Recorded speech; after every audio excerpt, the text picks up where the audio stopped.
But this game is about more than just getting the W. It's about getting that Jeweled Shillelagh back to South Bend. And speaking of that Jeweled Shillelagh, those jewels made right here in Elkhart.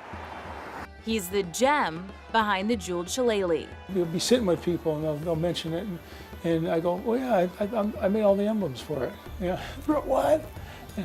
Can you give me one of those? Bob Close has been in the jewelry business for more than 40 years and co-owns Images Jewelers. When it comes to the Jeweled Shillelagh, though, he says it's who you know, not what you know. An old friend who was an old jeweler, retired, he and his family had a niece that worked in the department that dealt with this in Notre Dame. In a way, you could say he saved the Shillelagh.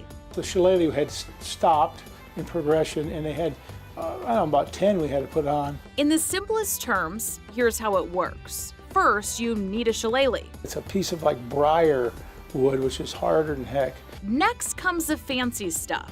They use a 3D printer, making this process even faster. 4 hours, we can grow 50. The wax pattern is encased in special material and melted off in a kiln. In goes the jeweler's bronze, which looks like gold, and voila, the perfect piece of history that is tarnish resistant. We only want to make these Notre Dame ones. That means they win every time. When Notre Dame wins, here comes the emerald green. When USC wins, it's the ruby red. And how about this fun fact? All the jewels are lab grown. It's fun, because when you're Notre Dame is, it's an institution around here.